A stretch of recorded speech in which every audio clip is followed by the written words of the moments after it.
Bueno, faltando 30 segundos para las 10, damos inicio a este webinar titulado Pinceladas tecnológicas sobre inteligencia artificial y cómo aplicarla en la educación. Primero que todo, pues le damos la bienvenida a todos nuestros asistentes por asistir a este primer webinar del año que organizamos desde EduLabs. EduLabs somos una aliada en proyectos de e-learning para ayudar a las organizaciones, empresas e instituciones educativas a alcanzar el éxito en sus proyectos de e-learning. Para los que no nos conocen, nosotros este año cumplimos 13 años en el mercado, apoyando a organizaciones a sacar el mayor provecho de la tecnología para que alcancen el éxito en sus proyectos de aprendizaje y enseñanza y aprendizaje. Entonces, bienvenidos para todos. Mi nombre, para los que no me conocen, es Alejandra Arenas. Yo soy la líder del equipo de marketing de EduLabs y les damos la bienvenida a este espacio. Unas consideraciones logísticas o técnicas antes de iniciar. Vamos a tener al final de la sesión, cuando José y Francés, nuestros dos speakers el día de hoy, terminen la sesión, vamos a tener un espacio para responder las preguntas o dudas que se generen a través de todo este espacio de webinar. Para las preguntas, en la parte izquierda de su pantalla, les recomendamos escribirlas en el apartado que dice preguntas.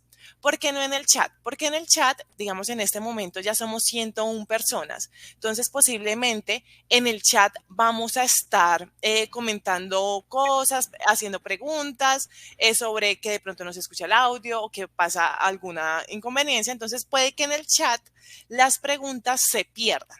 Entonces, para que nosotros podamos asegurar de que las preguntas que ustedes puedan tener se respondan, los invitamos, por favor, a que las preguntas las coloquen en la sección de preguntas que encuentran en el lado izquierdo de su pantalla.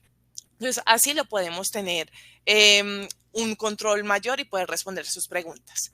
Este webinar se está grabando en este momento.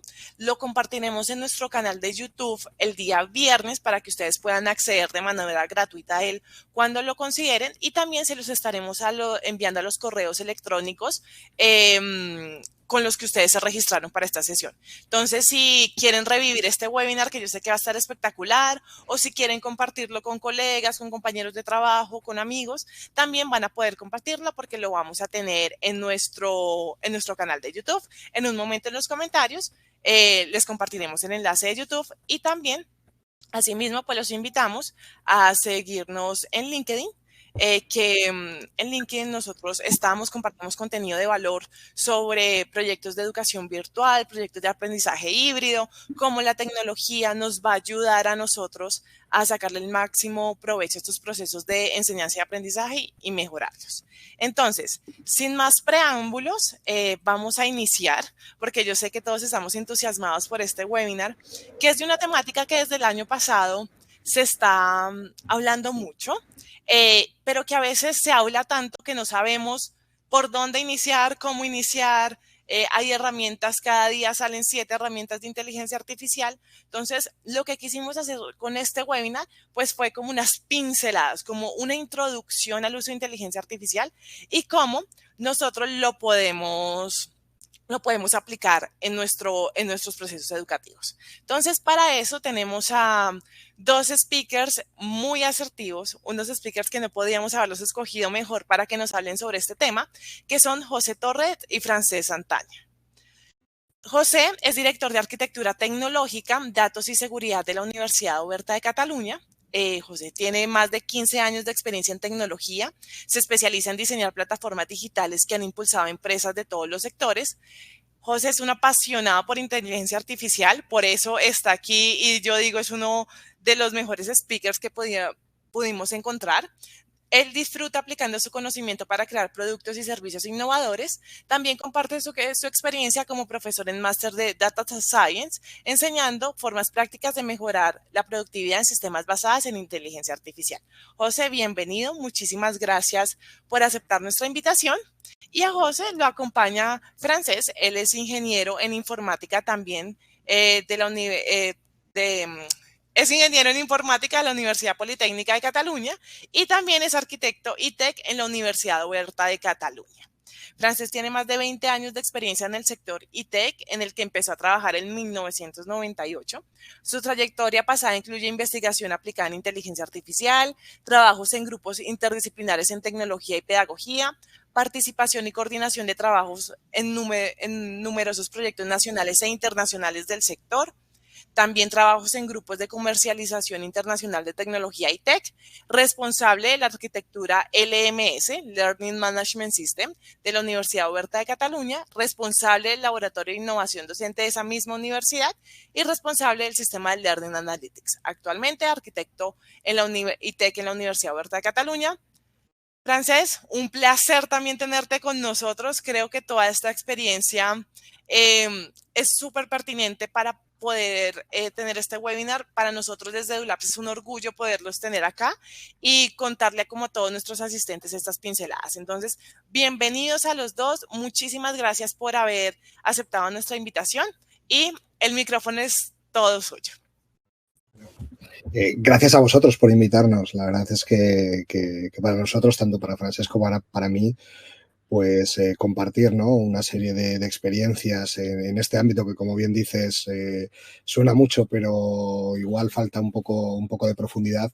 Y para nosotros, pues es todo un placer estar aquí. Así que antes de empezar, pues buenos días a los que os acabáis de levantar, o al menos a los que estáis todavía en proceso de desayuno.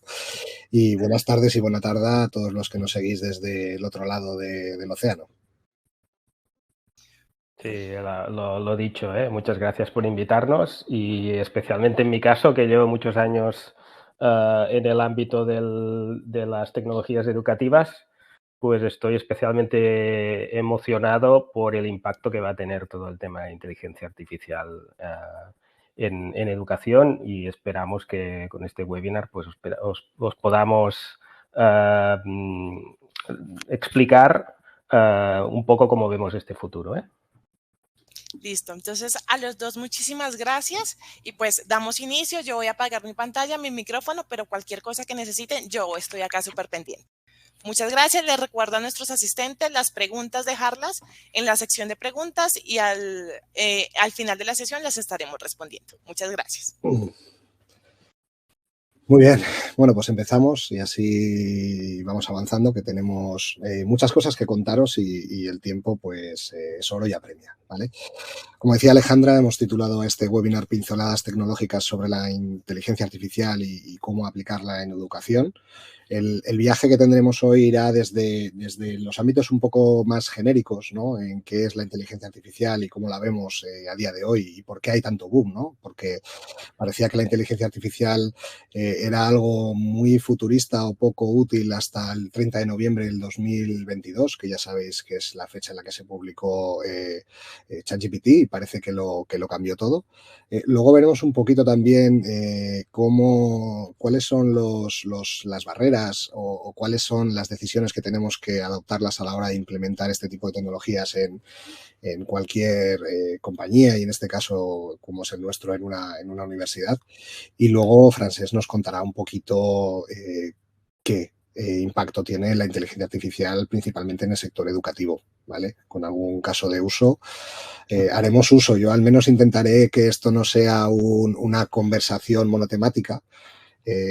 Disfruto mucho hablando con personas, y los webinars pues me gusta intentar también de que el diálogo sea un poco receptivo, con lo cual haré una serie de preguntas y podéis utilizar el chat si queréis para ir contestando un poco a lo que os vaya diciendo, ¿vale? Ya nos hemos presentado anteriormente. Mi nombre es José Torre. Soy director del Grupo Operativo de Arquitectura Tecnológica, Datos y Seguridad. El nombre es bastante más largo casi que de las tareas. Somos responsables un poco del diseño de toda la arquitectura de la universidad, y en una universidad como la nuestra, que es digital, pues ya os podéis imaginar que tanto Francesc como yo nos pasamos mucho tiempo pensando, ¿vale? La UOC nació en el año 1995, fuimos la primera universidad en línea. Este año vamos camino ya de los 29 años, que se dice pronto, y Francesc decía que estaba aquí desde finales de los años 90 y pico, con lo cual él sí que ha vivido pues todo el paso de la universidad, ¿vale?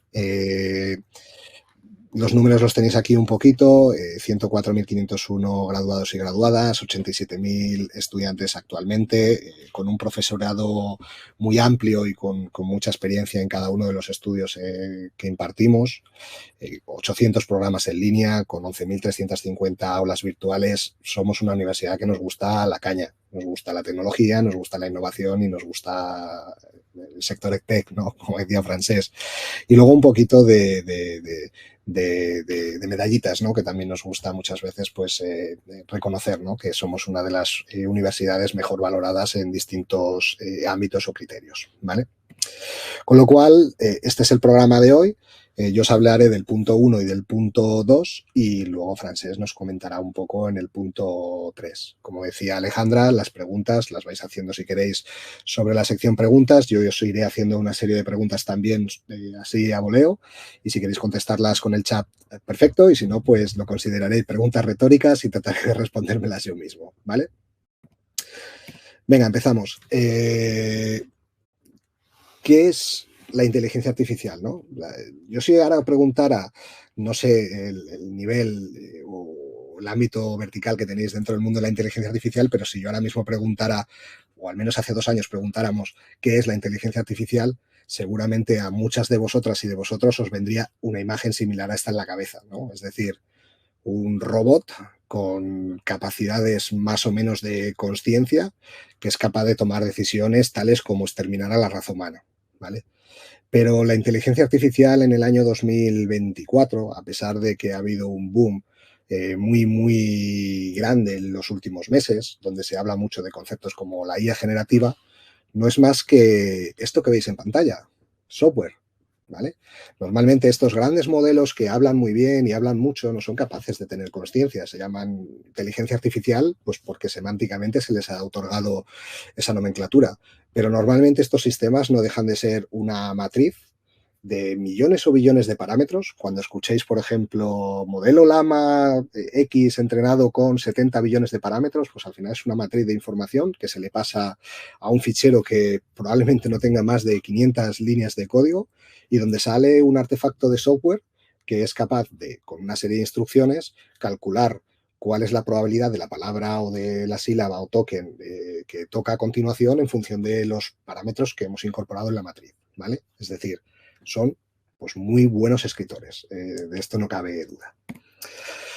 Como os decía anteriormente, la inteligencia artificial, por tanto, si estamos hablando de software, pues es la rama de la ciencia de computación que habla de todos estos ficheros que son capaces de hacer tareas que se les podría presuponer inteligencia humana. Pero ojo, no tienen inteligencia humana. O sea, simulan o realizan tareas que podría hacer un ser inteligente, a pesar de que la inteligencia es justo lo que no aplican, ¿vale? Podríamos hablar de la aplican de manera estadística, porque parece que es la solución más concreta a un caso específico. Dentro de la inteligencia artificial existen varios subconjuntos. Hay uno, el más importante de todos, es el Machine Learning, ¿vale? Machine Learning es ese conjunto de modelos matemáticos y algoritmos estadísticos que son capaces de explicar cuál sería el valor más acertado para un nuevo conjunto de valores o para un parámetro en función de lo que ha aprendido con datos previos, ¿vale? Dentro del Machine Learning existen técnicas pues, más avanzadas, pero el Machine Learning cambia el paradigma del software en general. Es decir, antiguamente en la programación clásica estábamos acostumbrados a hacer tareas programativas basadas en un conjunto de reglas. Es decir, yo tenía una serie de datos, por ejemplo, un listado de personas, y yo ponía una serie de reglas. Si esta persona tiene menos de 18 años, pues puede comprar un ticket, ¿no? Una entrada a un concierto. Yo tenía que incorporar de manera programática todas esas reglas al sistema y este me devolvió una respuesta. Puede pasar o no puede pasar, ¿vale? Con Machine Learning cambia. Tenemos un histórico de todo el conjunto de personas que han podido comprar una entrada, ¿vale? Somos capaces de pasárselas a un sistema y este sistema nos va a devolver las reglas. Identificará que probablemente esa decisión se ha tomado en base a la fecha de nacimiento. Con lo cual, si nosotros ahora incorporamos nuevos registros, a pesar de que no tengamos un número de reglas infinitas programadas, este sistema es capaz de tomar una decisión. En el caso del Machine Learning, pues podemos hablar de muchas técnicas y una de las que más se conocen es el Deep Learning, ¿vale? Deep Learning es el subconjunto de Machine Learning que trabaja principalmente con redes neuronales, ¿vale? La red neuronal es un artefacto que trata de simular la toma de decisión como lo harían pues, las neuronas de un cerebro de una persona. Y dentro del Deep Learning clasificamos principalmente dos tipos de tareas en función del approach o el enfoque, ¿vale? Por un lado tenemos el Deep Learning discriminativo, que es todo lo que había o todo lo que estábamos acostumbrados a ver antes de ChatGPT, y por otro lado la IA generativa, ¿no? Que es la que estamos viendo, ChatGPT, Llama, Claude, Gemini y todos estos modelos que cada vez van saliendo y van aflorando pues, casi cada semana, ¿vale? ¿Cómo funciona? Venga, pues vamos a hacer, ahora todas las personas que estamos aquí, vamos a hacer un proyecto de Machine Learning discriminativo. Si yo os diera ahora mismo el encargo de crear un modelo que clasifique cuadros de un determinado autor, es decir, que determine la autoría de los cuadros de un determinado autor, y os diera 1 millón de euros, voy a decir euros, pero bueno, 1 millón de dólares, que yo creo que así todos más o menos tenemos en la cabeza la magnitud, ¿qué es lo primero que necesitaríamos para hacer un proyecto de Machine Learning? ¿Qué creéis que es absolutamente necesario? Y yo creo que os lo he spoileado en la diapositiva anterior. ¿Qué creéis que necesitamos para poder empezar con este tipo de proyectos? Entiendo que datos. Con lo cual, si tuviéramos que construir un clasificador de cuadros, lo primero que necesitaríamos seríamos cuadros, ¿vale? O en este caso, imágenes. No sé si sois un poco aficionados al arte, hay 4 cuadros que tienen un patrón común aquí y son pintados, son cuadros que ha pintado Salvador Dalí, un pintor catalán del siglo XX, ¿vale? Para crear un modelo que en base a nuevos cuadros nos diga si es un cuadro o no de Dalí, lo que siguiente que necesitamos es, si ya nos hemos gastado 1 millón de euros en comprar cuadros, ahora necesitaremos un experto, ¿no? Alguien que sepa clasificar estos cuadros en función de su autor, lo cual hace que este tipo de proyectos sean más o menos complejos en función del expertise necesario para entender esta materia. Si yo, por ejemplo, quisiera crear un modelo que clasifica imágenes de gatos o perros, cualquiera de nosotros podríamos hacerlo. Pero si necesitamos, por ejemplo, clasificar datos médicos, como puede ser de una determinada imagen o de una radiografía, una determinada patología, necesitaríamos un experto, que en este caso es un médico. Con lo cual, generar modelos es tan caro o menos caro en función del tipo de dato que necesitamos para entrenarlo y del experto que necesitamos para etiquetarlo, ¿vale? Con lo cual empezamos a hacer nuestro proyectito y empezamos a clasificar. Esto es un cuadro de Dalí, esto también lo es, esto no lo es porque son las Meninas de Velázquez, este también es de Dalí, este también, y por último tenemos el Guernica de Picasso.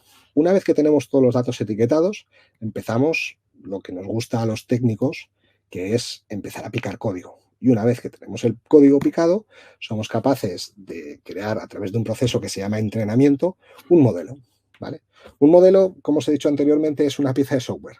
Y esa pieza de software, luego lo que vamos a hacer es dejarla ahí para que cuando lleguen nuevos cuadros, esta estadísticamente sea capaz de decirnos si ese nuevo cuadro, un cuadro que no ha visto en su vida, tiene o no las características que debería tener un cuadro de Dalí. Nosotros no se la hemos informado. Este modelo es capaz de deducirlas en función del dataset de origen, ¿vale? De hecho, tenemos aquí un cuadro de Dalí. Haríamos una pregunta, al acto de hacer una pregunta sobre un modelo lo conocemos o lo denominamos inferencia y el cuadro, en este caso el modelo, nos diría que es un cuadro de Dalí. Si ahora cogemos otro cuadro de Dalí, esto entiendo que los que están en este lado del charco conocerán que no es un cuadro de Dalí, que es un cuadro que pintó una señora en una iglesia de Zaragoza, en España, el sistema nos dirá que no es un cuadro de Dalí, ¿vale? Esto es un proyecto de Machine Learning, ¿vale?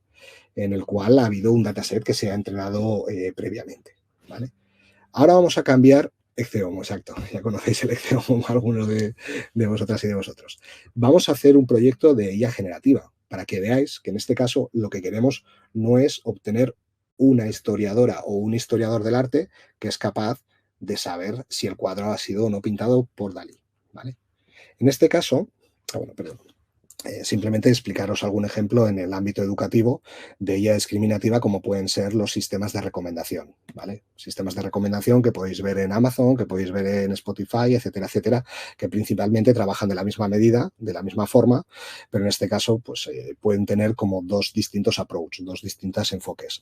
Por un lado tendríamos los sistemas de filtros colaborativos, es decir, tenemos a Juana y tenemos a Luis. Ambos se han matriculado en el mismo curso. Cuando Juana se matricula en un tercer curso nuevo, este curso se le puede recomendar a Luis, ¿vale? Los de filtros o los recomendadores basados en contenido, pues tenemos aquí a Juana, se ha matriculado en un determinado curso y como existen dentro de nuestra base de datos cursos similares, pues se le recomienda un siguiente curso. ¿Vale?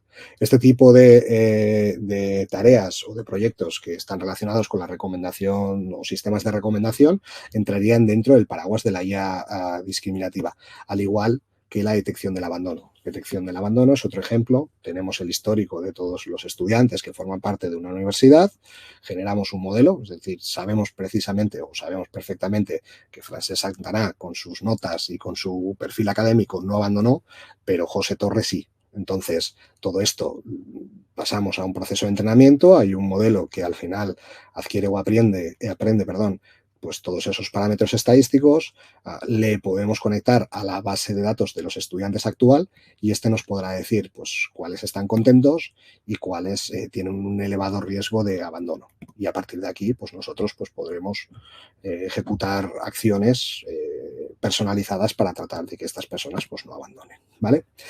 En el caso de la IA generativa, saltamos al noviembre del 2022, tenemos un enfoque un poco diferente, ¿vale? Vamos a seguir necesitando datos. Vamos a coger todos los cuadros de Dalí, ¿vale?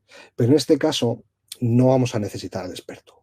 Vamos a necesitar potencia. Es decir, cambiamos un coste que está basado en un experto que tiene que decidir o que tiene que clasificar o que tiene que supervisar, por eso se conoce como Machine Learning supervisado, que tiene que supervisar qué cuadro ha sido pintado por Dalí y lo introducimos dentro de un modelo para que se haga la idea de cómo debería ser un cuadro de Dalí. El modelo no es consciente de que está realmente adquiriendo las capacidades de generar cuadros de Dalí. Simplemente aprende de los datos que se le han dado y a medida que se le ejecutan órdenes, pues reproduce un poco el comportamiento anterior, ¿no? Tenemos los 6 cuadros de Dalí, vamos a generar un proceso de entrenamiento que este es obvio más costoso que el anterior y a partir de aquí no vamos a tener imágenes. No le vamos a pasar una imagen para que nos diga si ha sido pintada por Dalí o no, sino que le vamos a dar instrucciones. En este caso lo que le vamos a pedir es que cree un nuevo cuadro que no existe a día de hoy, pero que siga el patrón o el comportamiento que hace Dalí. De esta manera obtenemos un cuadro similar a cómo lo hubiera pintado Dalí sin que realmente lo haya pintado él. Ejemplos que este tipo de tecnologías pues, pueden estar asociados en el sector educativo, pues tenemos, pues, por ejemplo, la generación de recursos de aprendizaje, ¿vale? Por otro lado, la customización de la experiencia de aprendizaje. Igualmente, aprendizaje adaptativo y enfocarnos en dar feedback. Y finalmente, pues aprendizaje inclusivo. Personas que tengan baja capacidad de visión, estos sistemas pues, son capaces de leer, de traducir, de hacer llegar esa información de una manera accesible y económica a aquellas personas que, por ejemplo, pues, no tienen pues, toda su capacidad sensorial perfecta, ¿vale? ¿Cuáles son los principales retos a los que nos enfrentamos a la hora de utilizar cualquier tipo de los dos sistemas, tanto de inteligencia artificial discriminativa como generativa?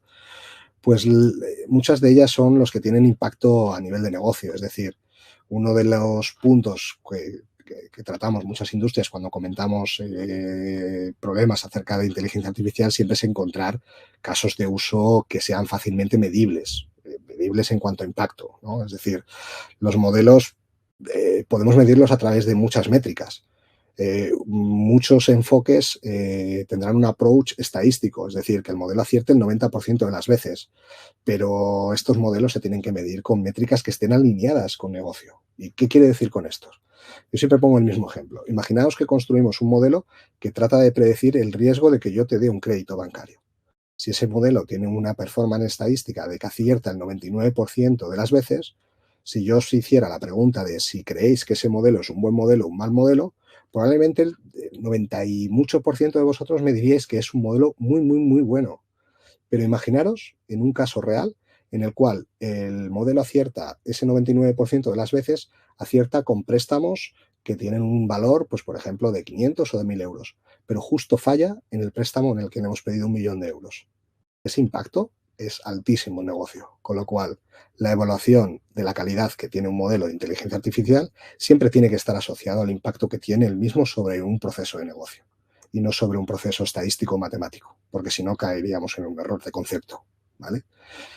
Encontrar esas medidas o esas métricas para medir el retorno, encontrar esos casos de uso, cómo priorizar estos mecanismos y cómo involucrar realmente estratégicamente a las personas que en negocio, que en este caso pues a la cúpula de una universidad, tiene que tomar una decisión, es uno de los principales riesgos que encontramos a la hora de acometer este tipo de proyectos, ¿vale? Luego ya sabéis que la inteligencia artificial es un concepto relativamente nuevo. Y ahora me diréis, no, que la inteligencia artificial empezó con la máquina Enigma y la Segunda Guerra Mundial y a partir de ahí hubo chatbots como el AISA, etcétera, etcétera, sí.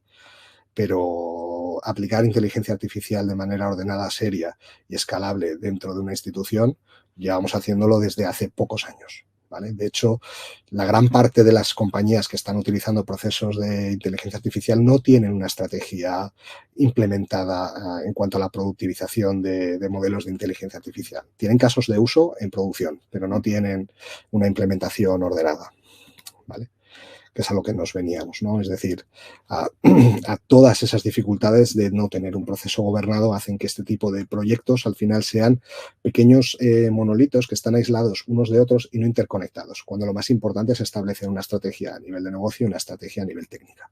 Y luego, evidentemente, pues todos los problemas que tienen que ver con pues, la confianza de los datos, gobierno de los datos, la ausencia de datos mal etiquetados o bien etiquetados y todo el proceso que tiene que ver pues, con la calidad, ¿no? En la empresa, la inteligencia artificial se puede abordar de dos maneras, ¿vale? O la compras o la construyes. En el caso de la compra, por decirlo de alguna manera, tenemos aplicaciones de consumo que están creadas por third parties, donde no puedes entrenar tus propios datos, donde el modelo de inteligencia artificial está dentro del producto y un ejemplo de ello es ChatGPT, ¿vale? Google Bar o un Copilot de Microsoft.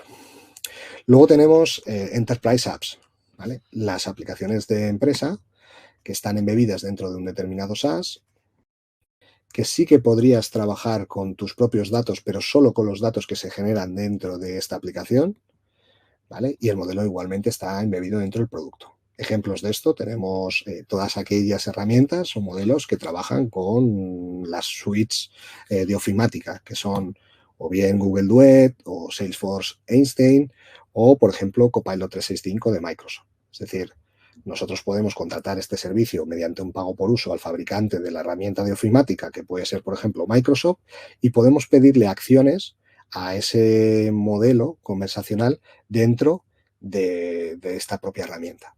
Pero, por ejemplo, a Microsoft Copilot 365 no le podremos hacer preguntas sobre Salesforce, porque no están los datos dentro del dominio de su experiencia.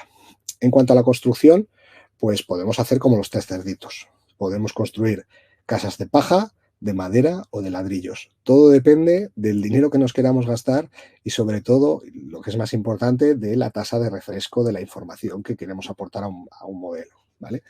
Los tres más famosos y que seguramente estaréis cansadas y cansados de oír son el Retrieval Augmented Generation, un Fine Tuning y un entrenamiento, ¿vale? ¿Qué es un Retrieval Augmented Generation? Es coger un modelo y a ese modelo decirle dónde está una serie de documentos a los cuales pues, puede ir a revisar las respuestas, ¿vale? Es decir, si yo pregunto quién es el arquitecto EdTech favorito de la Universidad Oberta de Cataluña, ¿vale? ChatGPT no lo sabe, GPT-4 no lo sabe, pero sí que puedo poner a ChatGPT al lado de mi documentación para que cuando yo haga esa pregunta vaya a la documentación, recupere la zona del documento donde se encuentra esa información, se la pasemos a ChatGPT y este nos contesta. El arquitecto favorito se llama Francesc Santana, ¿vale? Ejemplos de este caso pues es utilizar pues, GPT-4 o utilizar Falcon o algunos otros servicios de algún otro proveedor. Un fine tuning es un poco ya diferente, es coger alguno de estos modelos y en lugar de añadirle al lado una base documental, es inyectarle esta información dentro del propio modelo. ¿Vale? Sería como hacer una especie de entrenamiento ligero. El problema es que si hoy creo que nuestro arquitecto favorito es Francesc y mañana es Manolo García, que es un arquitecto que también trabaja con nosotros en el equipo, nos obliga a estar constantemente reentrenando estos modelos, con lo cual el coste es más elevado. Es muchísimo más fácil, como podéis imaginar, cambiar una entrada en un documento que estar constantemente reentrenando modelos para cambiar nuestra información, ¿vale? Ejemplos pues son los mismos modelos, pero en este caso, en lugar de trabajar con una base de datos, pues podríamos trabajar con esa información entrenada e incorporada dentro del modelo. Y finalmente tenemos el entrenamiento. El entrenamiento es la casa de ladrillos, es un proceso mucho más complejo, es no coger ninguno de los modelos actuales para añadirle esta información, sino partir completamente de cero. Es algo que a día de hoy, pues obvio, no se recomienda porque imaginaros cuánto nos costaría incorporar esa documentación a un modelo de cero. Lo primero, recopilarla y lo segundo, el coste energético y de cómputo que se necesita. Este tipo de modelos, para que os hagáis una idea, en el caso de OpenAI, a OpenAI le ha supuesto un 49% de sus acciones, porque según comentan, para poder generar los modelos GPT, tuvieron que utilizar Azure, el servicio de Microsoft, y Microsoft pues les cobró el 49% de su compañía. Con lo cual, imaginar si nosotros, usuarios de a pie, nos da un día por levantarnos y decir, pues vamos a crear nuestro propio modelo, ¿no? Es complicado. Entonces, os pongo ya para acabar y le doy la palabra a Francesc, un ejemplo de cómo funciona el Retrieval Augmented Generation, que es el escenario que ahora mismo pues, más se está implementando para hacer este tipo de iniciativas, ¿vale? Por un lado, tenemos la documentación de nuestro negocio, que puede ser, pues, por ejemplo, documentación de una determinada asignatura, ¿vale? Utilizamos un modelo que puede ser pues, cualquiera de los modelos de OpenAI que se conocen como modelos de embedding, ¿vale? Algunos de ellos se conocen como modelos de embedding y estos modelos lo que van a hacer es transformar este contenido que está en un formato textual en un vector, en un formato espacial, ¿vale? Ese formato espacial se va a almacenar en una base de datos especial que se llama la base de datos vectorial y ahí lo que tendremos es que estarán clasificadas espacialmente los conceptos en función de su semántica, de tal manera que el concepto gafas y el concepto cara estarán más cerca el uno del otro que el concepto cara y el concepto árbol, ¿vale? Es decir, de esta manera lo que hacemos es generar como una especie de grafo o mapa de entidades en una representación espacial, ¿vale? Ahora viene un usuario y en este caso pues viene un estudiante y por ejemplo dice me gustaría saber cuándo terminó la Revolución Francesa, ¿vale? Está aportando unas instrucciones en formato texto. Esas instrucciones en formato texto se tienen que transformar en un vector utilizando el mismo modelo que hemos generado para generar esa documentación vectorial.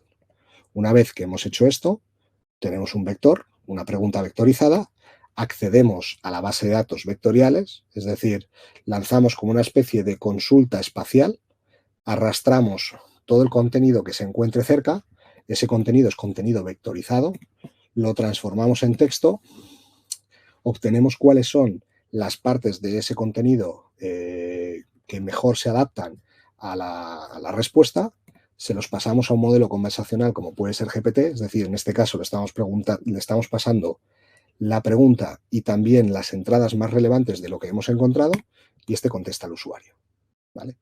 Esto es técnicamente el enfoque que más se está utilizando para impulsar este tipo de proyectos, ¿vale? El Retrieval Augmented Generation. Como os decía anteriormente, podríamos utilizar otros enfoques como pueden ser los de compra o dentro de la construcción, pues un fine tuning o un entrenamiento. Pero a día de hoy este es el enfoque que más se está utilizando en cualquier tipo de industria. Podría seguir un rato, pero yo creo que es más conveniente pasar a Francesc y luego dejar más espacio a preguntas y respuestas. Así que por mi parte, luego seguimos hablando y si tenéis alguna duda, encantado de ayudaros a resolverla.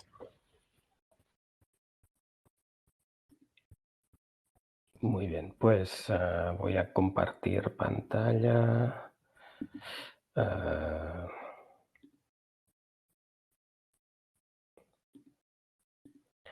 Vale, pues bueno, yo soy Francesc y os voy a contar un poco cómo pensamos que todas estas técnicas que os acaba de explicar pues José, las podríamos aplicar en el ámbito educativo y un poco el por qué, ¿no? De qué sentido podría tener el aplicarlo en educación. Vale. Bueno, ya nos hemos presentado antes. Yo soy arquitecto EdTech en la UOC. José es mi jefe. Por eso me ha estado usando como ejemplo durante toda la primera parte de la sesión. Llevo muchos años en la UOC y mi ámbito siempre de actuación ha sido el mundo de la tecnología educativa. Básicamente me focalizo en lo que es el programa de aprendizaje y, por tanto, lo que os voy a contar hoy pues es mi día a día un poco dentro de la universidad. Entonces, para resumirlo, me gusta usar esta imagen, ¿eh? Es decir, lo que queremos es tener tecnologías basadas en inteligencia artificial que puedan dar o asistir en todo el proceso de enseñanza-aprendizaje, ¿vale? Sea un poco del tipo que sea. Lo que pasa es que básicamente lo que tenemos hoy en el mercado son sistemas educativos basados en cursos, ¿vale? Es decir, tenemos un conjunto de cursos donde podemos aplicar gran variedad de metodologías, ¿vale?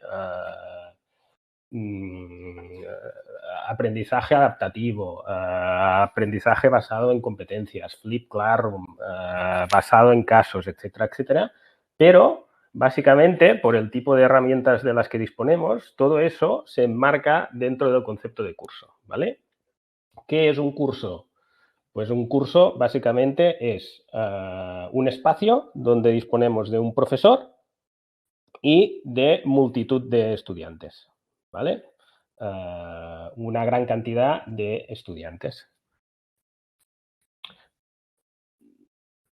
Pero esto no ha sido siempre así, ¿vale? Si nos vamos antes del siglo XIX, básicamente la manera de aprender era basada en conversación. Es decir, había pues un maestro y un aprendiz que intercambiaban información a través de una conversación y básicamente de ahí se desprendía un proceso en que tanto el profesor como el alumno eran capaces de aprender cosas. Vale, esto, como os decía, el cambio fue un poco a raíz de la revolución industrial, ¿eh? Con la revolución industrial, el modelo, la masificación en las ciudades, etcétera, etcétera, provocó que tuviéramos que cambiar como sociedad en la manera de aprender y teníamos la necesidad de tener un profesor con muchos estudiantes en una clase, ¿vale? Entonces, el tipo de educación pasó de ser una educación personalizada a una educación masiva y los profesores dejaron de diseñar de manera personalizada para diseñar de manera generalizada, ¿vale? Entonces, los problemas o virtudes de cada uno de estos modelos ya los conocéis perfectamente y seguramente los habéis vivido cada uno de vosotros en vuestro trabajo y en vuestras aulas. Entonces, ¿qué podemos hacer hoy gracias a tecnologías como las que os ha explicado José? Pues podemos combinar un poco estos dos mundos. Podemos seguir teniendo lo que era una clase con muchos estudiantes y un profesor, pero podemos ser capaces de conseguir tener un mecanismo de conversación como el que podíamos tener antes. ¿Cómo? Pues a través de lo que llamamos asistentes o bots, ¿vale? Que pueden ser más o menos inteligentes, pero que lo que queremos es que básicamente observen a cada uno de los estudiantes que tenemos en clase, sean capaces de descubrir cuáles son sus problemas específicos de educación, sean capaces de transmitir esta información al profesor para que éste pueda actuar y en el mejor de los casos, pues incluso poder actuar de manera autónoma. ¿Vale?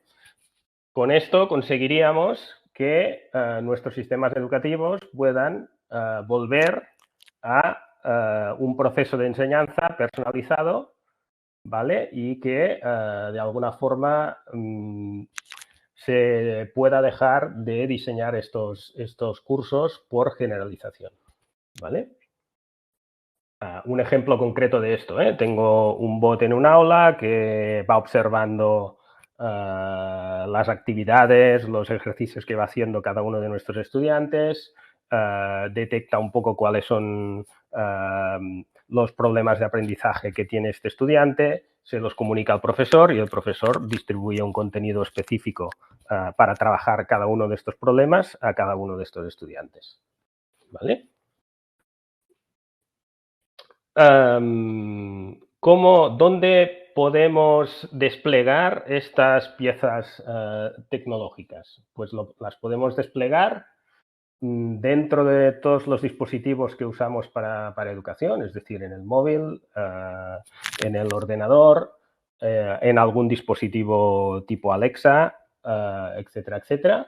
Las podemos distribuir también dentro de nuestros entornos de aprendizaje. Aquí os he puesto una captura de un aula de las de la UOC del campus anterior. Ahora nos hemos pasado a otro campus y esta interfaz ya está un poco anticuada. Y podemos también incrustar estos componentes tecnológicos dentro de contenidos específicos que los estudiantes puedan consumir. Es decir, que de alguna forma no nos estamos limitando solo al espacio del aula, sino que en cualquiera de los elementos con los que interacciona el estudiante con nuestra institución son susceptibles de ser aumentados con estas capacidades tecnológicas. ¿Qué es un bot o un asistente? Pues básicamente es una interfaz conversacional, ¿vale? Tipo chat, donde un usuario, un estudiante en este caso, pues, o un profesor, puede lanzar una serie de preguntas y ese asistente es capaz de enlazar estas preguntas con todo el conjunto de ecosistema, tanto tecnológico como humano, que podamos tener detrás, ¿vale? Entonces, básicamente estamos hablando de un puente tecnológico entre nuestros usuarios y el conjunto de sistemas y personas que dan soporte en una institución. En función del caso podremos tener más tecnología e inteligencia artificial y menos, ¿vale? Es decir, no todos los asistentes tienen que implementar o tienen por qué implementar técnicas sofisticadas de inteligencia artificial.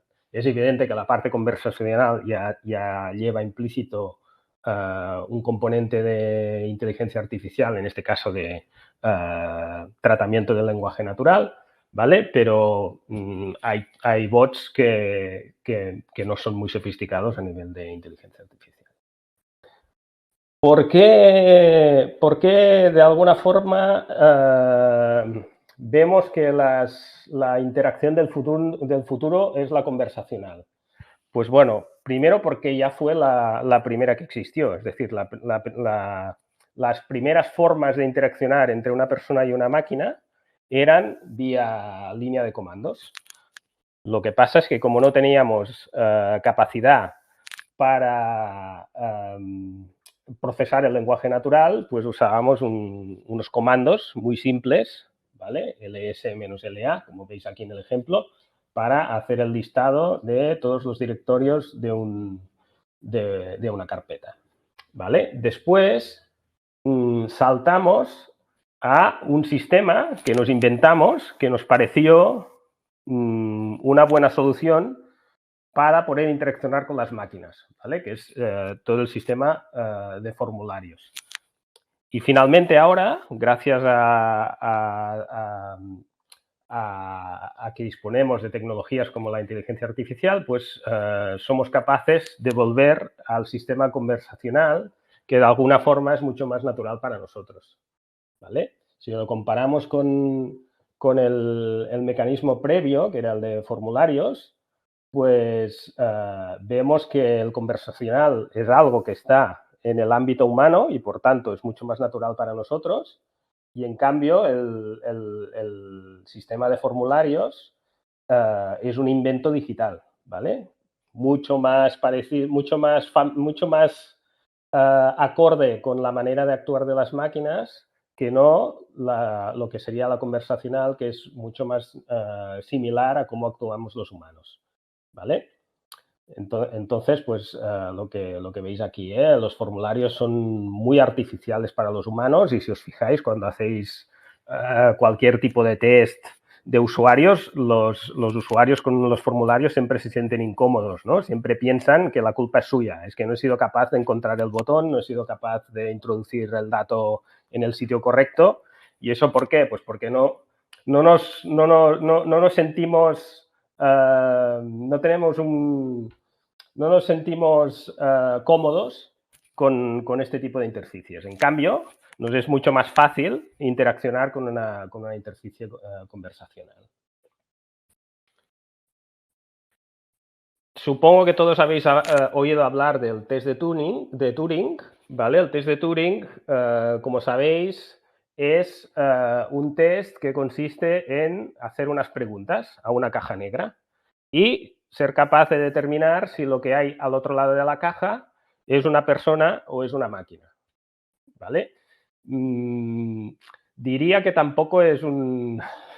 Yo creo que es un test muy humano, ¿vale? Es decir, lo que querríamos, lo que denota es que los humanos querríamos poder interaccionar con las máquinas de la manera más cómoda posible para nosotros, ¿vale? Y por eso nuestra esperanza es que los ordenadores contesten o nos den respuestas como si al otro lado tuviéramos una persona. Y esto es lo que nos gustaría, ¿vale? Lo que pasa es que las máquinas son máquinas y las personas son personas, ¿vale? Y eso es muy difícil de conseguir. Y aquí sí que os quería mencionar este aspecto que creo que es muy importante. Es decir, si queremos diseñar interfaces conversacionales, si queremos ir a aplicar técnicas de inteligencia artificial, el diseño de la interfaz ya no es el diseño de la usabilidad, ¿vale? Aquí tenemos que diseñar cuál es la personalidad de nuestros asistentes, ¿vale? Por ejemplo, si en nuestra universidad, en función de cuáles son nuestros valores, cuál es nuestra misión, pues podemos tener un asistente que sea más serio o que sea menos serio. O si queremos desplegar un asistente en un espacio más de ocio de la universidad, pues seguramente le daremos una personalidad pues un poco más amigable que no en un proceso en el que queramos que sea muy formal, yo qué sé, como podría ser, por ejemplo, la otorgación de matrículas de honor a estudiantes, ¿vale? Ahí tendremos una personalidad mucho más seria para estos asistentes.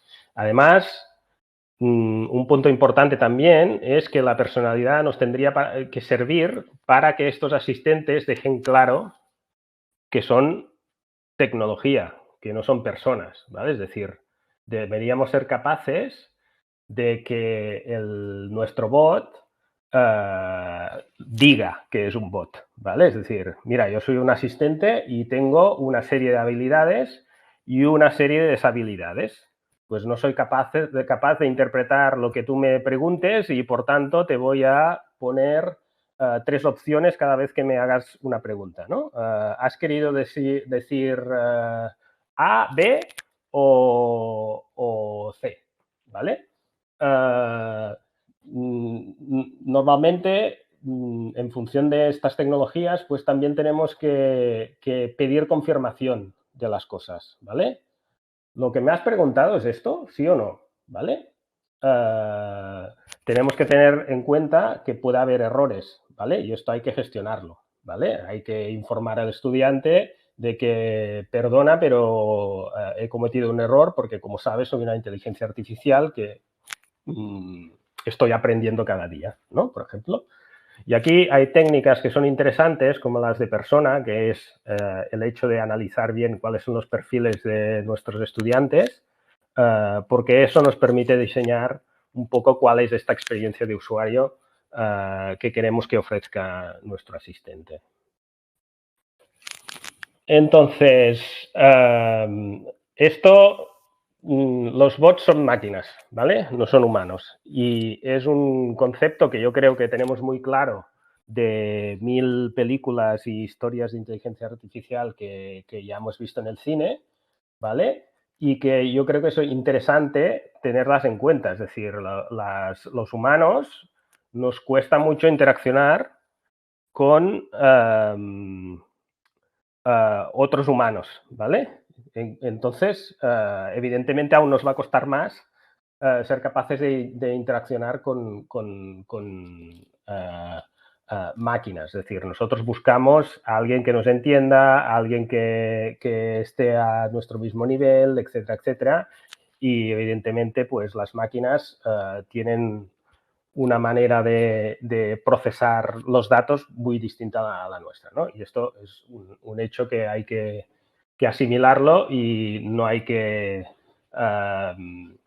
pensar que el test de Turing sirve para eso, sirve para tener softwares que actúen como personas, sino que los softwares actúan como software y nosotros tenemos que ser conscientes de que puede ser una gran ayuda, pero que no son humanos.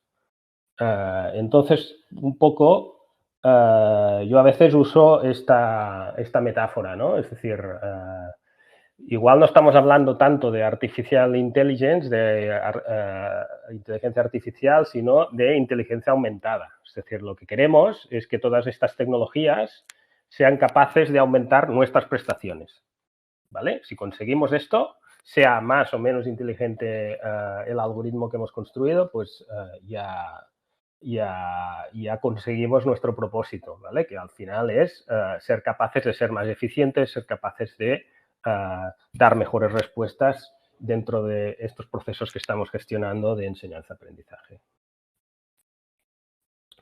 Tipos de asistentes o de bots que podemos crear. Básicamente dos. Uno basado en tareas, ¿vale? Que básicamente persigue la eficiencia. Es decir, en este ejemplo tenemos un bot que nos ayuda a escoger qué tipo de café queremos, ¿vale? Nos hace una serie de preguntas y a partir de estas preguntas queremos que en el menor tiempo posible pues tengamos nuestro café disponible, ¿vale? Se enfoca a la eficiencia. ¿Cuál es la manera de que con el número mínimo de preguntas podamos tener el tipo de café que nos interesa? Y después hay otro tipo que es el basado en conversación, en temas, ¿vale? En topics.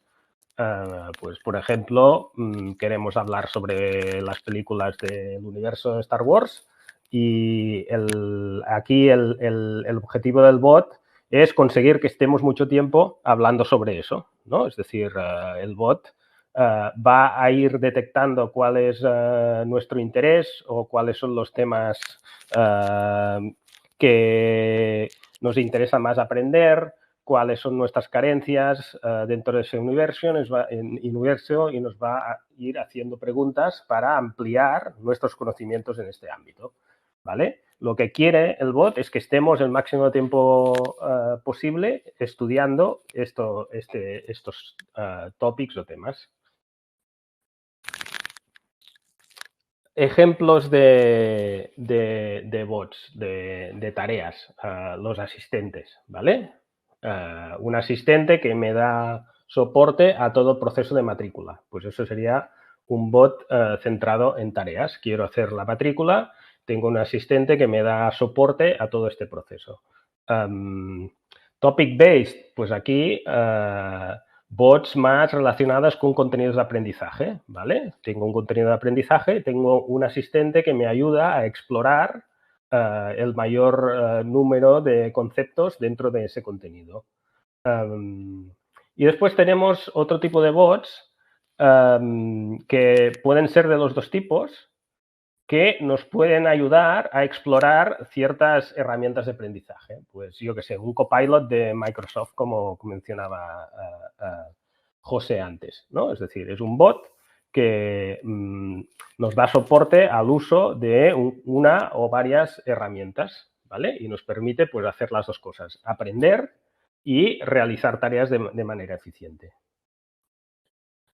Y ya para acabar, os quería mencionar algunos conceptos que hemos estado estudiando. Ahora con José sí que estamos planteando el hecho de hacer montar un framework que nos permite desplegar de manera ordenada y dar soporte a todas las iniciativas que nos llegan sobre inteligencia artificial.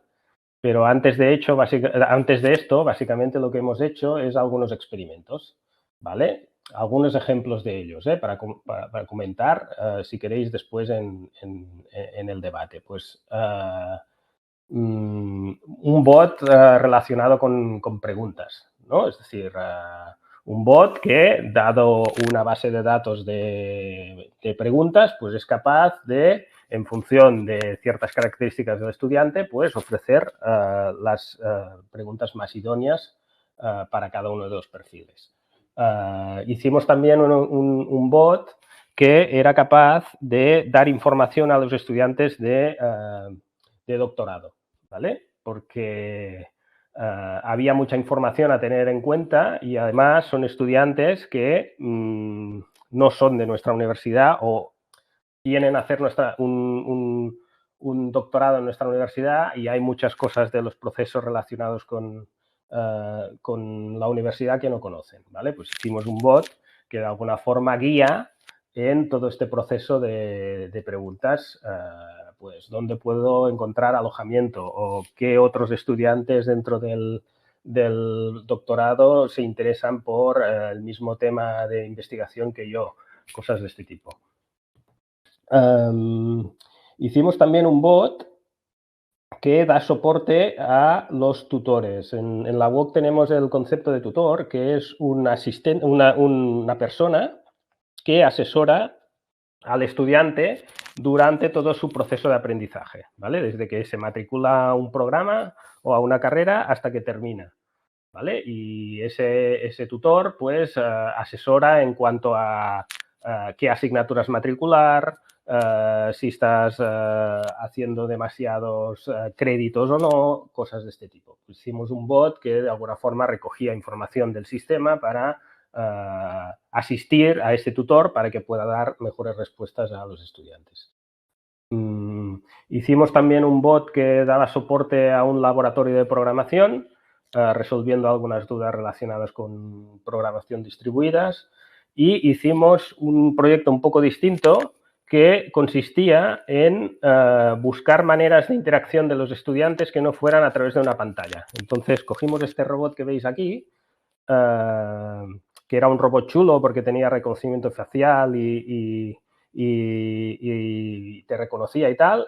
Distribuimos unos cuantos robots a distintos estudiantes de la UOC, unos 10 estudiantes, y conectamos este dispositivo con toda la información que teníamos de analítica de uso de nuestro campus virtual, ¿vale? Entonces, el robot, por ejemplo, se ponía contento si tú sacabas buenas notas o se ponía triste en caso de que no te conectaras, hiciera una semana que no te conectaras al campus virtual o cosas de este tipo, ¿no? Un poco buscando un elemento no ligado a una pantalla y como más...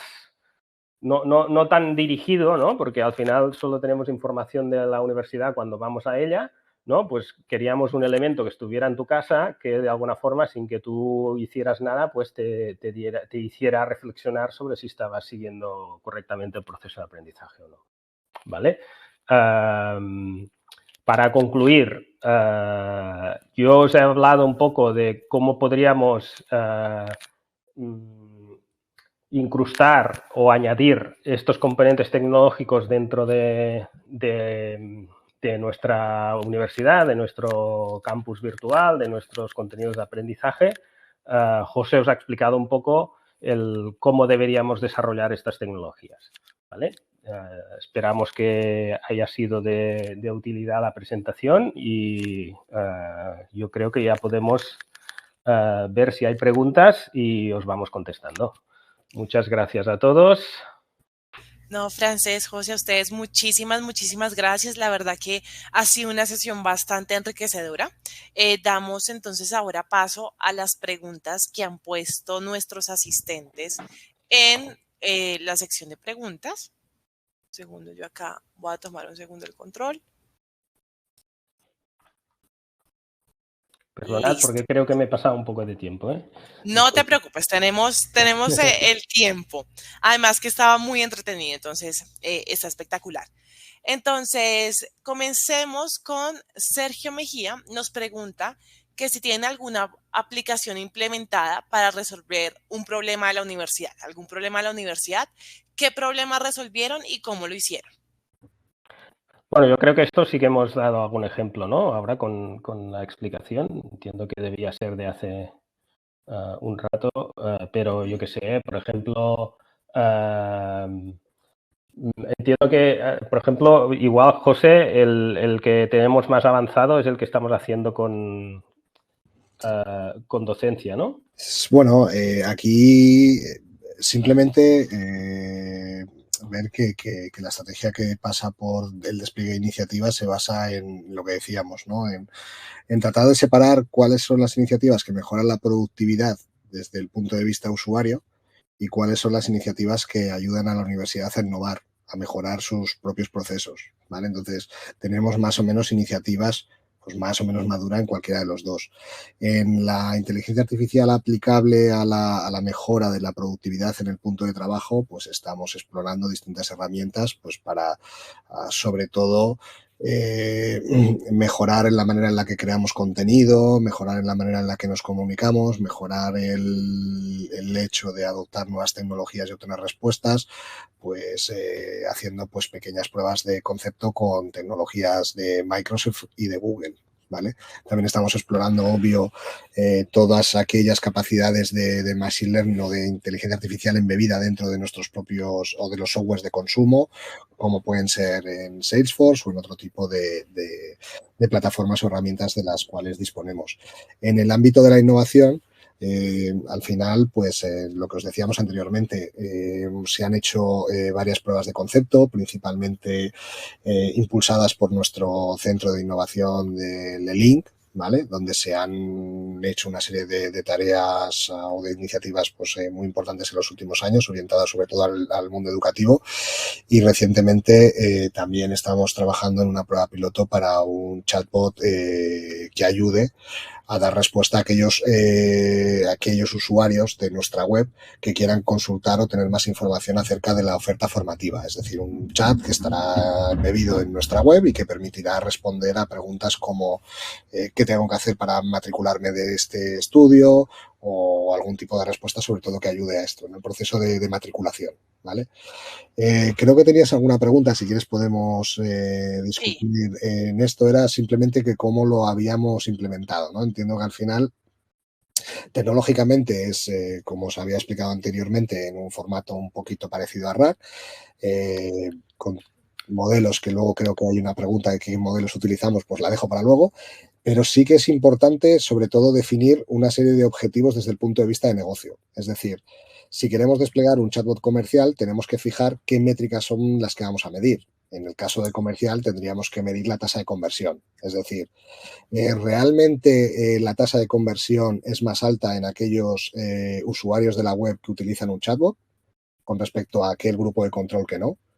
Si la respuesta es que sí y en un porcentaje elevado, sabemos que el modelo está actuando de una manera exitosa. El problema de todo este tipo de modelos ya no es en la construcción de la tecnología en sí, sino también la monitorización. Os he dicho antes que la parte de innovación es muy importante, pero también tenemos que diferenciar lo que son casos de uso interno de los casos de uso externo. Cuando estamos hablando de casos de uso externo, estamos hablando de poner un sistema que responde por la web a toda la comunidad, con lo cual las respuestas que tiene que dar este sistema tienen que ser altamente específicas y tienen que estar muy alineados con lo que es la web y principalmente tienen que estar libres de cualquier malentendido, ¿no? Es decir, al final, en un chatbot comercial, por poneros un ejemplo, pues evidentemente si nos preguntan por el precio de matriculación de un crédito de una asignatura en concreto, es importante que ese valor esté bien, lo dé bien el sistema. Esto implica una activación o una participación muy activa de aquel equipo que domina ese proceso de negocio, con lo cual marketing y ventas en un chatbot comercial pues tiene que estar muy alineado y tiene que monitorizar que constantemente que las respuestas son correctas. Con lo cual ya no solo tenemos un problema de qué calidad tiene la documentación, que es un problema inicial, el saber si la documentación original tiene un buen formato o no, sino que también tenemos un problema a la hora de desplegar, que es monitorizar que las respuestas que nos está dando el sistema son correctas, ¿vale? Entonces, esos son los retos principales a los que nos hemos enfrentado y nosotros principalmente pues trabajamos sobre todo con pruebas A/B. Cogemos un grupo de muestra y hacemos pequeñas pruebas y vamos ampliando, ¿no?, el scope o el abasto de la prueba. Muchas gracias, Francés. Ahí en el chat acabo de compartir un enlace. Es un chatbot que nosotros hemos desarrollado desde EduLabs, que se integra a Moodle, y es un chatbot que tiene como asistencia administrativa, pero también puede ser un tutor virtual para los estudiantes. Entonces, lo que dice Francés es, en el mercado hay varias opciones de chatbot. Si quieren mirar el que nosotros hemos desarrollado desde EduLabs, que se integra nativamente a Moodle, lo pueden hacer en el enlace que les acabo de compartir. Bueno, aquí Sergio nos pregunta, con la implementación de estas tecnologías, ¿qué impacto tendrá la implementación de estas tecnologías, qué impacto tendrá en la cantidad de personal contratado por la universidad? ¿Es posible que se reemplace la labor docente para programas virtuales? Y creo que esta es una discusión que desde que se publicó ChatGPT ha estado constante, y es, ¿la inteligencia artificial reemplazará pues la labor docente? Bueno, esto yo creo que ni McKinsey ni Gartner te sabrán dar una respuesta, al menos no una respuesta efectivista. Sí que es verdad que hay una cosa, y siempre es una anécdota que contamos, y es que al final este tipo de herramientas nos van a acompañar durante el nombre Copilot. Hoy además lo hablábamos Francés y yo, el nombre Copilot está muy bien tirado. Es decir, casi todas estas herramientas se conocen como Copilot porque a día de hoy no tienen consciencia de la tarea que están realizando y muchas de ellas, pues por decirlo de alguna manera, tienden a la alucinación, es decir, a dar respuestas que semánticamente son correctas, pero no tienen que ver con el contexto que nosotros necesitamos. Con lo cual, en los próximos años lo que vamos a ver es un acompañante, un copiloto, una persona, un asistente de confianza, ¿vale? Lo que sí que va a tener impacto es cómo se redistribuye la fuerza laboral, en el sentido de que actualmente, si tú eras un jefe de un departamento, una jefa de equipo, que tenía a cargo 10 personas y sabías que la frecuencia en la cual te entregaban una tarea que habías delegado era de 3 días, ahora veremos cómo esa frecuencia caerá en picado. De tal manera que ese equipo de management tendrá que estar preparado para recibir peticiones constantemente de su equipo, porque al final no podrás probablemente liderar a un equipo de 10 personas que está altamente capacitado para entregar valor casi de manera online, ¿vale? Igualmente tenías una tarea síncrona que volvía al cabo de 3 días con un ya lo tengo hecho. Ahora es que esas tareas igual somos capaces de resolverlas en horas.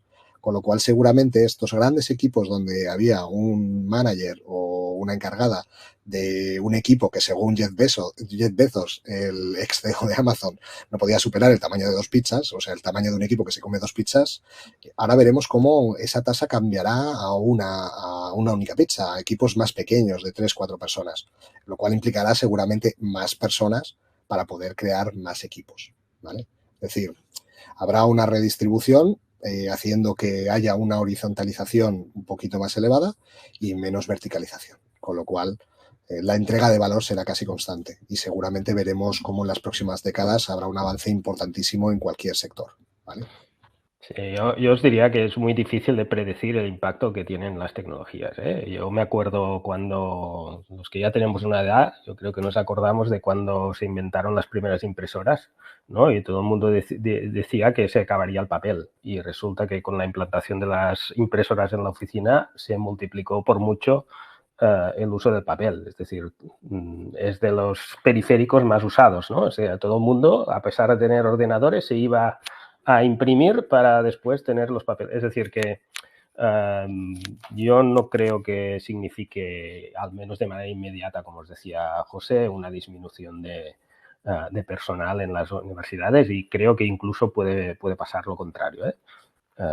Que eso atraiga a más estudiantes, tengamos más trabajo y podamos dar una mejor respuesta y, por tanto, la calidad de las instituciones pueda subir. Perfecto. Mireya, que creo que ya se ha dado respuesta a lo largo del webinar de esta pregunta, pero ella dice si ustedes tienen un bot en la universidad desarrollado o comprado y qué tipo de bot es y cuál ha sido la experiencia con los usuarios. Bueno, creo que esto sí, ya más o menos lo hemos contestado. Tenemos en marcha varios casos de uso, tanto interno como externo. Y ahora mismo, sobre todo, lo que se está haciendo es esa exploración de ver si realmente se tiene que abrir a un grupo de usuarios un poquito más extenso, ¿vale? Es decir, la parte tecnológica ya la tenemos, por decir de alguna manera, validada, y ahora estamos en esa fase de recopilar nuevos escenarios y, sobre todo, ver qué tipo de documentación es la ideal para cada caso de uso. Perfecto. Bueno. ¿Para qué tipo de procesos? Miguel Romero nos pregunta, ¿para qué tipo de procesos están utilizando herramientas como ChatGPT en los procesos de aprendizaje? Que si les pueden, por favor, dar unos ejemplos. Bueno, ChatGPT a secas no lo recomendamos en ninguno de los procesos por una razón, y es que cuando estamos utilizando un chat o una tecnología y no estamos pagando nada, ya sea un chat o una red social, nuestros datos son el producto.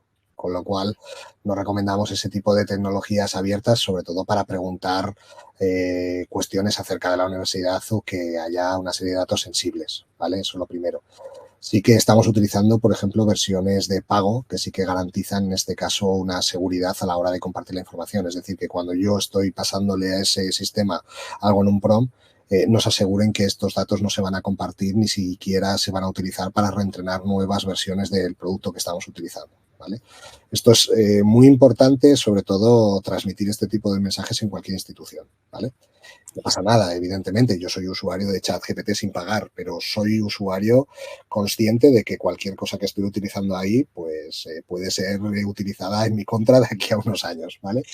Entonces, en el caso universitario, sobre todo, instamos a estos sistemas, que son sistemas que tienen un coste por usuario y que protegen al menos la privacidad. Hay ciertas compañías que están ya incluso planteando abrir este tipo de modelos a instituciones como las universitarias a un coste mínimo, ¿vale? Con lo cual estamos explorando este tipo de herramientas. Sobre todo el reto principal que tenemos o los procesos en los cuales estamos trabajando son principalmente preguntas-respuestas generalísticas, en el sentido de que como decía anteriormente, tiene que ser un copiloto, tienes que preguntar algo acerca de un ámbito que sabes, puesto que si yo, por ejemplo, somos tecnólogos, si yo hiciera una pregunta sobre el ámbito finanzas, no me debería creer a ciencia cierta qué es lo que me está dando un bot. Tendría que contrastar ese tipo de información, igual que hacemos en la red.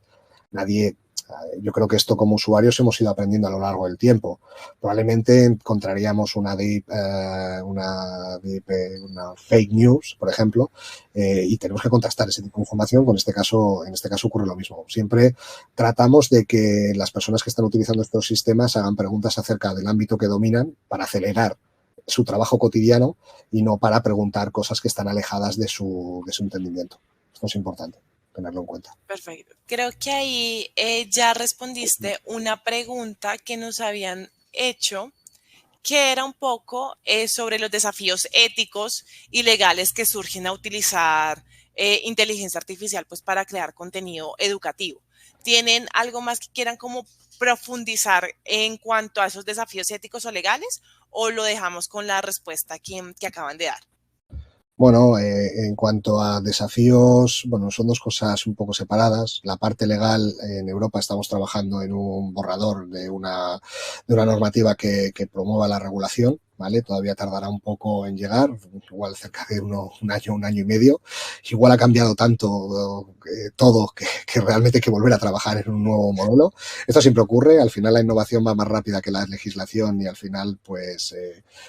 encontramos un vacío normativo legal que luego igual tenemos que comernos con el paso del tiempo. En cuanto a la ética, solo decir que al final también es verdad que los modelos fundacionales están cada vez siendo pues más conservadores en cuanto a la respuesta que dan, ¿no? Es decir, problemas como entrenar modelos con datos falsos de un fabricante grande como OpenAI o Microsoft o Google no te los vas a encontrar porque al final reside dentro de su core que estos modelos pues no contesten con cosas que no deberían. Sí que es importante que luego la documentación que nosotros vayamos a utilizar que esté revisada por un comité de ética, sobre todo pues para evitar que dé información falsa acerca de determinados colectivos, etcétera, etcétera. Una de las cosas que sí que veremos durante la próxima década, más allá de que este tipo de herramientas nos ayudarán en el día a día, es sobre todo conseguir que este tipo de modelos sean responsables, ¿no? Lo que se conoce en inglés como responsible AI, es decir, dar mucha visibilidad de con qué datos se han ido entrenando estos modelos para que nosotros como usuarios vayamos generando o ganando confianza y que estos modelos basados en datos del pasado, que probablemente tengan una distribución de información obsoleta y no hacia el modelo de sociedad que queremos construir, pues que poco a poco pues vayan ayudándonos, ¿no? Como sociedad a generar ese progreso. Y yo creo que al final lo que ustedes decían, la importancia de todo radica en los datos. Los datos es el comienzo de la inteligencia artificial y donde pueden haber como problemas éticos y demás. Y acá una pregunta ya para cerrar, 3 preguntas más porque el tiempo tampoco nos da. Y es, ¿ustedes qué han hecho cuando detectan problemas de derechos de autor? En trabajos, de pronto trabajos que han sido realizados con inteligencia artificial y han detectado algún problema de derechos de autor. Bueno, esto es complicado. Es complicado porque lo primero es complicado detectarlo. O sea, al final, si os fijáis, cuando OpenAI anunció ChatGPT, anunciaron también que iban a liberar un framework para detectar aquellos textos que habían salido del propio ChatGPT y duró 6 meses. O sea, si el propio fabricante, por decirlo de alguna manera, es incapaz de dar una respuesta tecnológica efectiva para detectar la auditoría de sus propios trabajos, es complicado. Sí que es verdad que muchos modelos actuales de fabricantes, sobre todo, voy a poner un ejemplo, ¿vale? Porque lo podéis buscar, AWS Titan, incorpora una marca de agua en la cual tú puedes consultar que ese texto, pues por ejemplo, ha sido reproducido, creado a través de una inteligencia artificial. Yo creo que la normativa, lo que veremos en esa regulación en el caso de los años es, habrá alguna marca indeleble o detectable para que podamos realmente confirmar que un texto, una imagen, etcétera, etcétera, ha sido creada por una inteligencia artificial o por un ser humano. Pensando que ahora es muy... hay veces que digo alguna cosa así, ¿no? Es decir, ahora aquella persona que quiera ser infiel tiene un cómplice muy grande, ¿no? Porque puede decir, no, no, eso es una fake picture, ¿no? Es decir, no, cariño, eso lo habrá generado alguien. Hay que tener en cuenta que en los próximos años veremos imágenes de personas muy famosas, presidentes y otro tipo de personas del sector público que les veremos hacer cosas realmente absurdas. Y creo que como sociedad necesitamos entender y necesitamos mecanismos para determinar cuando cuando uno de estos archivos ha sido generado por una inteligencia artificial. Sí, en todo caso, ahora a nivel operativo, todas las herramientas que teníamos actúan a nivel de recomendación, es decir, le podemos decir a un profesor, pues creemos que este trabajo ha sido copiado o plagiado o sacado de una inteligencia artificial, pero después es el profesor el que al final valora cuál es el criterio que va a usar, ¿no? Y si le pregunta al estudiante o repite el examen o cualquier actividad de estas para para poder validar de alguna forma los conocimientos del estudiante. Pero ahora no hacemos ninguna acción automática con respecto a estos datos. Perfecto. Y ya la última pregunta y ya con esta cerramos porque ya nos pasamos del tiempo, pero el tema y la charla lo amerita y la expertise de ustedes claramente aún más. Y es si tienen algún caso de éxito de la implementación de chatbots en educación superior, especialmente en términos de accesibilidad para estudiantes con necesidades de educación especiales como ceguera, sordera y otros. Yo creo que aún estamos lejos de aquí. Sí que es verdad que como universidad online tenemos muchos estudiantes con discapacidad matriculados. Lo que pasa es que también hay ciertas complicaciones porque la legislación que hay pues obliga, entre comillas, a tener cuidado con estos estudiantes. Ellos tienen derecho a tener su anonimato y a no decir que tienen cierta discapacidad, con lo cual... pero sí, es uno de los ámbitos en el que presumiblemente estas herramientas tendrían que ayudar, ¿no? Cualquier estudiante que de alguna forma no tenga alguna cosa que le impida, pues, estar al nivel ese que os decía, del diseño, por estereotipo. Cualquier persona que no esté dentro del estereotipo, pues cualquier herramienta de estas que permita una personalización de su proceso de aprendizaje, pues va a ser una ayuda seguro. Perfecto. Sí, de hecho la tecnología ya habilita cualquier tipo de escenario en este sentido. O sea, se han visto casos de uso como, por ejemplo, los audiolibros, generación de subtítulos casi real time en streaming. Se ha visto también escenarios para personas que tienen discapacidad visual de que utilizar una aplicación que con la cámara del móvil en tiempo real le explica qué es lo que está viendo, etcétera, etcétera. Es decir, las piezas tecnológicas existen, ahora hay que incorporarlas dentro de nuestros procesos y dentro de nuestro día a día. Bueno, José, Francés, en serio, muchísimas gracias por este espacio, por sacar un poco de su tiempo para contar la experiencia que ustedes han tenido con todo este tema del uso de inteligencia artificial y más que ustedes no lo han trabajado desde el 2022, sino que llevan muchos años y han acompañado como esa evolución de la inteligencia artificial. Entonces, de parte de EduLabs, y yo sé que de parte de todos los asistentes, les queremos agradecer por su conocimiento, también a los asistentes agradecerles por haber aceptado esta invitación de EduLabs. Ahí les compartí nuestras redes sociales, LinkedIn, para que nos sigan, y YouTube, donde también van a poder encontrar la grabación del webinar el día viernes, aunque también será enviada a sus correos electrónicos. Francés, José, muchas gracias nuevamente y esperamos poder compartir en otras oportunidades. Nada, un placer. Gracias a vosotros. Hasta luego. Adiós. Estén muy bien. Chao, gracias. Chao.